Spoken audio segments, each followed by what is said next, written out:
fois, le Barça a choisi Martin Braithwaite en tant que joker médical pour remplacer Ousmane Dembélé et Luis Suarez. Il y a plusieurs raisons les amis. Alors déjà, je ne comprends pas ce choix de prime abord parce que tout le monde pensait, et moi le premier, qu'ils allaient choisir André, l'attaquant de Retafe, qui leur a d'ailleurs marqué une magnifique volée du pied droit au dernier match de Liga entre le Barça et Retafe. Il avait d'ailleurs pas célébré son but, du coup tout le monde s'enflammait en mode il célèbre pas par respect par rapport au mercato, aux rumeurs qui le touchent avec son arrivée probable au Barça en tant que joker médical. Certes, c'était un bon joueur quand même, certes André il a beaucoup connu la Ligue 2, il a beaucoup connu aussi les clubs de première division en tant que milieu de tableau et fin de tableau, mais c'est un joueur pour moi qui avait de l'expérience, qui surtout techniquement, collectivement, tactiquement et individuellement avait le meilleur profil pour intégrer le Barça, son collectif, sa tactique et son football. C'est un joueur qui décroche beaucoup, qui peut déborder, qui peut dribbler, faire la différence, bien combiner dans les petits espaces ou les grands espaces. Il marque aussi pas mal de buts, alors avec les caviars de Messi, Griezmann et les milieux de terrain, il aurait pu marquer encore plus et franchement c'est le joueur qui en termes de profil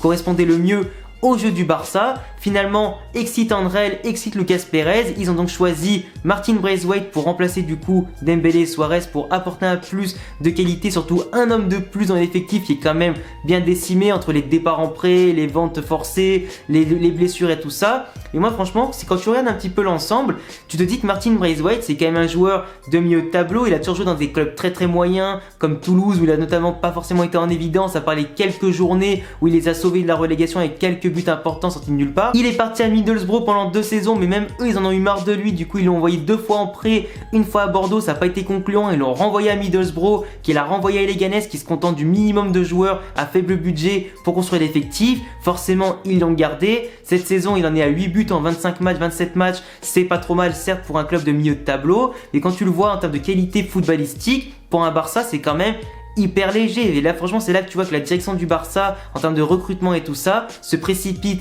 beaucoup trop, sans vraiment réfléchir à tout ça. Ils ont quand même 15 jours pour réfléchir aux bons joueurs. Les mecs on leur a dit vous pouvez recruter, 48 heures après ils veulent déjà passer à l'action. Quand un mec comme André qui comme je le disais rentre parfaitement dans l'effectif du Barça, le collectif, que même les joueurs du Barça après le match contre Retafe ils l'ont encensé auprès de l'entraîneur, auprès de la direction et tout ça, finalement ils ont même pas écouté l'avis des joueurs, ils ont directement passé à Braithwaite qui sort vraiment de nulle part. Son agent c'est le même que celui de Frankie de Jong, donc forcément en termes de relations ils connaissent déjà, ça serait du coup plus facilité, mais après en termes de coût c'est quand même plus cher que André, à moins qu'il arrive en prêt, mais je suis pas sûr que Leganés se sacrifie d'un titulaire gratuitement comme ça en plein milieu de la saison. Mais c'est vrai que du coup un joueur comme ça s'explique tout simplement parce qu'il a 28 ans par rapport aux 32 ans de André, donc forcément à moyen terme il pourra davantage servir à étoffer l'effectif en attendant bien sûr les retours de blessures, les retours de prêt des différents jeunes, le recrutement de Lautaro Martinez et d'autres joueurs. Mais surtout qu'à moyen terme, s'il coûte pas cher, il pourra toujours servir pour jouer en Coupe du Roi, les petits matchs de Liga comme ça, faire tourner l'effectif et tout, parce qu'il sait très bien que dans 6 mois, quand tout le monde va revenir, il sera sur le banc, il sera jamais titulaire, c'est pas un joueur qui va exploser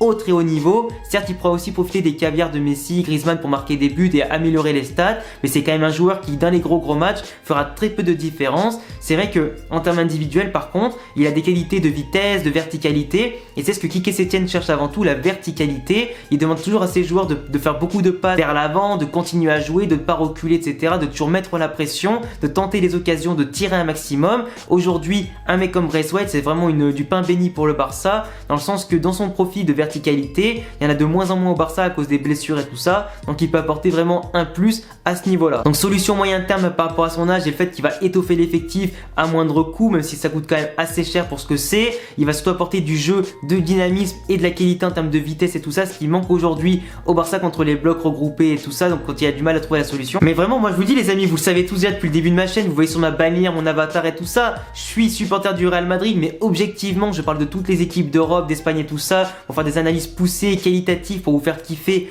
un maximum, parce que le foot avant tout c'est de l'objectivité, c'est de l'analyse et tout ça, peu importe qu'on soit supporter du Barça, du Real, on peut parler de tout et tout le monde en objectivité. Et ben franchement cette nouvelle là honnêtement ça me fait limite rigoler quand même, parce qu'un joueur comme Martin Braithwaite ne va pas apporter tant de qualité que ça au Barça. J'ai absolument pas peur s'il devait jouer au Classico contre le Real Madrid, j'ai absolument aucun frisson. Certes le mec va sûrement marquer un petit but ou deux en sortie de banc quand il y a déjà 3 ou 4-0, mais ça m'étonnerait que ce soit un joueur qui va arriver à 0-0, 1-1 ou quoi, qui va débloquer le match plus de 2 fois dans l'année quoi. Après avoir, on peut être surpris, ça dépend comment il peut entrer dans le collectif et tout ça, voir son QI footballistique, comment il va se développer, comment il va s'épanouir aux côtés des joueurs du Barça, on verra bien. En tout cas les amis, je compte sur vous dans les commentaires pour participer au débat. Est-ce que Martin Braithwaite est un bon choix, un mauvais choix? Dites-moi tout ça en commentaire. Est-ce que vous voulez préférer Angel ou pas? Dites-moi. Après les amis, si vous voulez davantage de news foot, mercato, sur les clubs, les joueurs, les entraîneurs, pas mal d'analyses aussi sur tout ce qui se passe dans le monde du football et des sujets originaux et intéressants,